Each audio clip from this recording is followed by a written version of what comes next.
تو جب ان دونوں نے ہمارے حکم پر گردن رکھی اور باپ نے بیٹے کو ماتھے کے بل لٹایا، اس وقت حال نہ پوچھا اور ہم نے اسے ندا فرمائی کہ ابراہیم، بے شک تو نے خواب سچ کر دکھایا، ہم ایسا ہی صلہ دیتے ہیں نیکوں کو۔ بے شک یہ روشن جانچ تھی، اور ہم نے ایک بڑا ذبیحہ اس کے فدیے میں دے کر بچا لیا، اور ہم نے پچھلوں میں اس کی تعریف باقی رکھی۔ سلام ہو ابراہیم پر۔ 37واں سورہ آیات 101 سے لے کر 109 تک۔ ان آیتوں میں بتایا جاتا ہے کہ اللہ نے حضرت ابراہیم کے بیٹے کی قربانی کے بدلے ایک بہت ہی شاندار قربانی ادا کی۔ یہاں بس ایک ہی مسئلہ کھڑا ہوتا ہے کہ قرآن شریف نے یہ نہیں بتایا کہ آخر یہ شاندار قربانی کیا تھی۔ کیا یہ کسی جانور کی تھی، یا پھر یہ وہی میڑا تھا جس کا ذکر بائبل مقدس کی پہلی کتاب پیدائش کے 22ویں باب کی 13ویں آیت میں آتا ہے۔ بائبل مقدس کی جانب مروب ہونے سے یہ معاملہ کھڑا ہوتا ہے کہ پیدائش کی کتاب دراصل گنہگاروں کے بدلے حضرت عیسیٰ مسیح کی ہونے والی موت کے پیشتر کا ذکر کرتی ہے، اور خدا کا وہ میمنا جسے حضرت ابراہیم نے پیشتر ہی دیکھا تھا وہ خود حضرت عیسیٰ مسیح تھے۔ اب ہم ذرا حدیثوں میں کچھ ثبوت دیکھیں گے۔ ابو موسیٰ کے حوالے سے یہ خبر ہے کہ رسول اللہ فرماتے ہیں، جب روز قیامت ہوگا تب اللہ ہر ایک مسلمان کے حوالے ایک یہودی یا ایک عیسائی کو کر کے یہ کہے گا، جہنم کی آگ سے بچنے کا یہی تمہارا بدل ہے۔ صحیح مسلم بک 37 حدیث نمبر 6665۔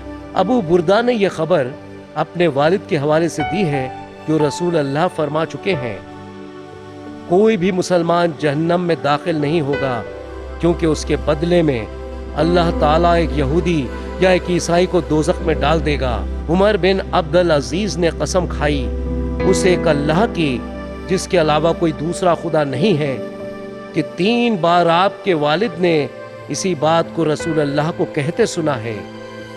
صحیح مسلم بک 37 حدیث نمبر 6666۔ ابو بردہ نے یہ خبر دی ہے کہ رسول اللہ نے فرمایا ہے، قیامت کے روز اپنے سروں پر پہاڑ جیسا گناہوں کا بوجھ لے کر کچھ لوگ مسلمانوں میں سے اللہ کی حضوری میں پیش ہوں گے، تب اللہ ان کو بخش دے گا اور ان کے بدلے یہودیوں اور عیسائیوں کو کھڑا کرے گا۔ جہاں تک کہ میں سمجھتا ہوں، اس پر رعب نے جواب دیا، مجھے نہیں پتا کہ اس بات پر کسی کو شک ہوگا۔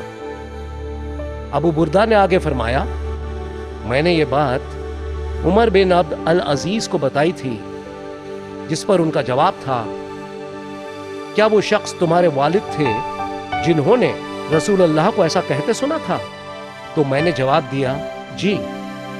صحیح مسلم بک نمبر 7 حدیث نمبر 6668۔ برائے مہربانی آپ اس پر غور فرمائیے کہ یہ تمام حدیثیں صاف طور سے بتاتی ہیں کہ اللہ سارے مسلمانوں کو دوزخ کی آگ سے بچا کر ان کے بدلے یہودیوں اور عیسائیوں پر عذاب نازل کرے گا۔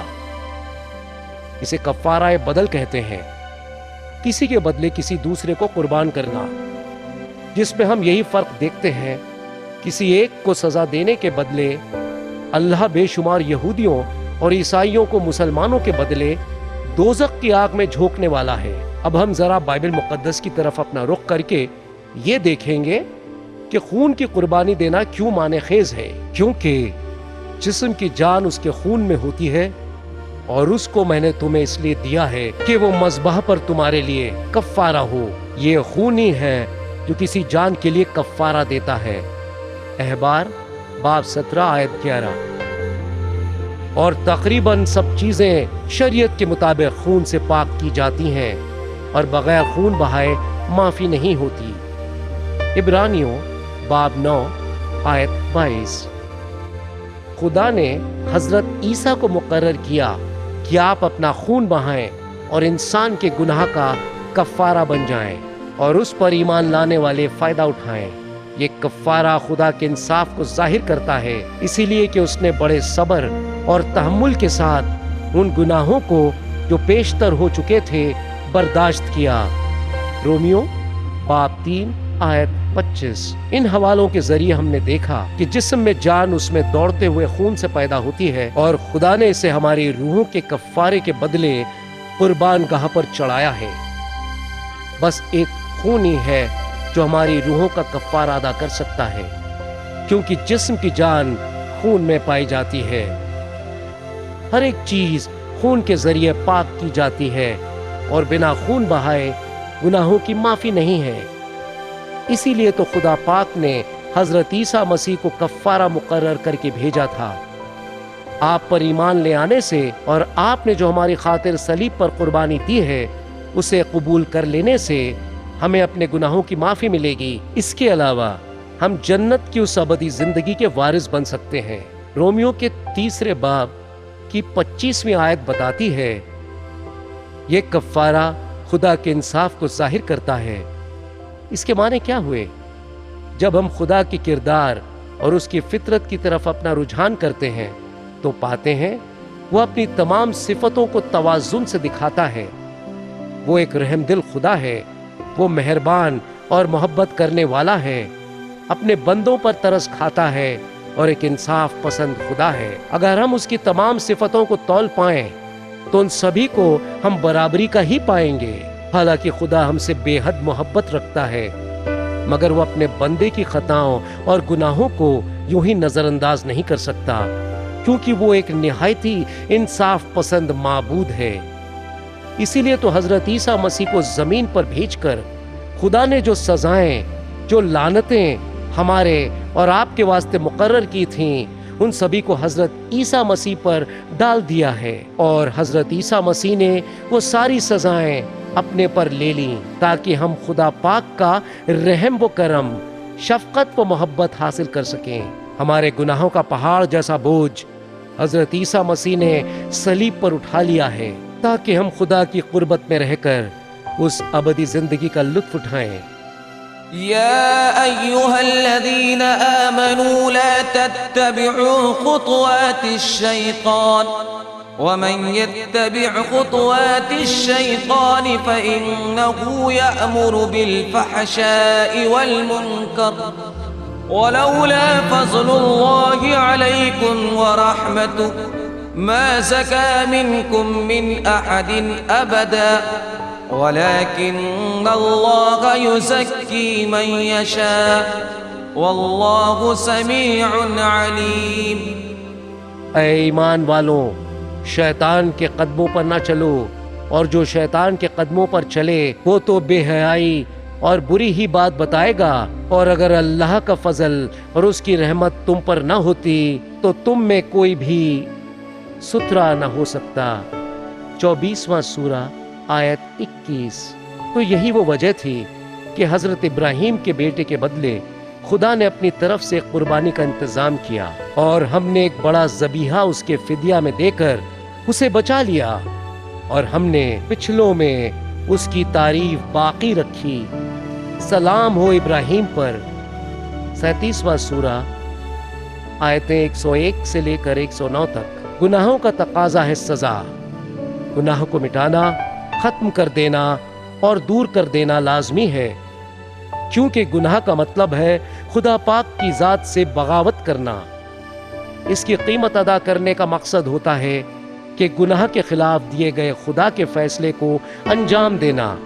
تو بھی صرف توبہ کر لینے سے خدا کا غصہ ٹھنڈا نہیں ہوتا، گناہوں کا کفارہ تو ادا کرنا لازمی ہوتا ہے۔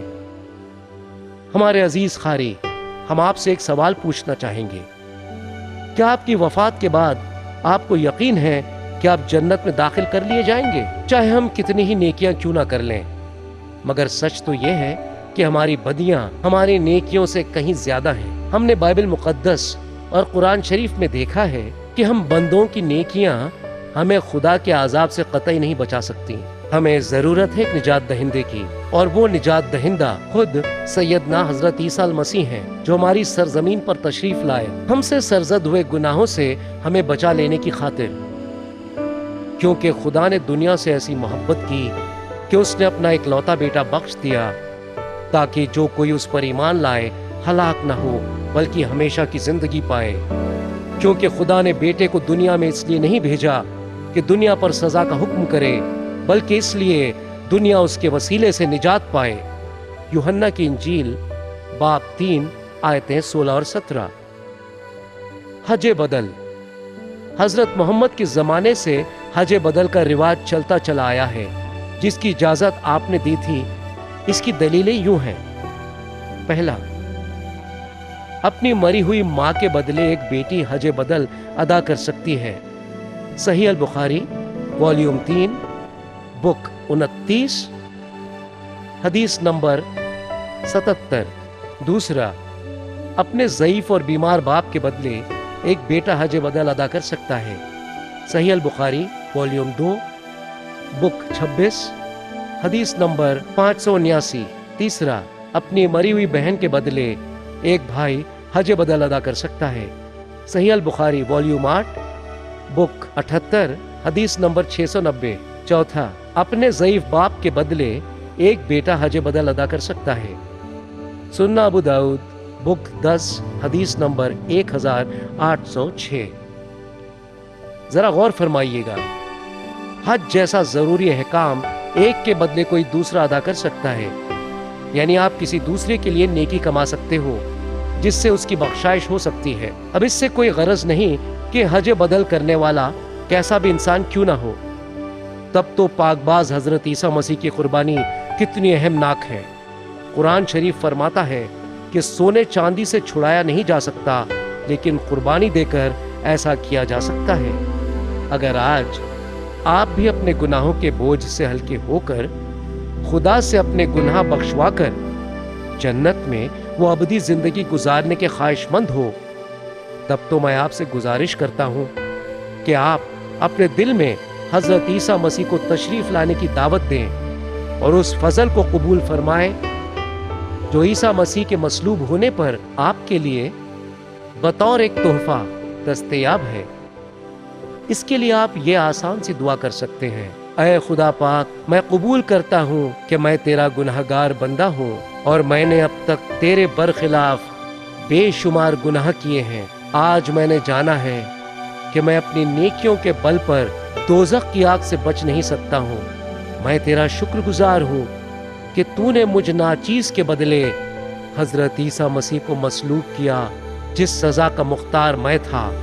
اے میرے رب، میں تیری طرف سے دی گئی معافی اور اس ابدی زندگی کا یہ بیش قیمت نذرانہ جو حضرت عیسیٰ مسیح کے وسیلے سے مجھے مل رہا ہے، اسے میں شکر کے ساتھ قبول فرماتا ہوں۔ اے مسیح، آج میں اپنا بھروسہ اپنے اوپر سے اور ان چیزوں پر سے ہٹاتا ہوں جن پر میں آج تک بھروسہ کرتا آیا تھا، اور اب سے میں اپنا بھروسہ پوری طور سے آپ پر رکھوں گا۔ برائے کرم میرے تمام گناہوں کو بخش دیجیے۔ میں اپنے برے اعمال سے پھر کر اب آپ کی راہ پر آپ کے پیچھے ہو لوں گا۔ آمین۔ اب انکساری سے ہم آپ سے التجا کریں گے کہ آپ بغیر تعصب رکھ کر بائبل مقدس کو پڑھیے اور خود ہی طے کیجیے کہ حقیقت کیا ہے۔ عیسیٰ مسیح نے فرمایا، اور تم سچائی سے واقف ہوگے اور سچائی تم کو آزاد کرے گی۔ یوحنا کی انجیل باب 8 آیت 32۔ فیصلہ آپ خود ہی کیجیے، خدا آپ کو ہدایت دے۔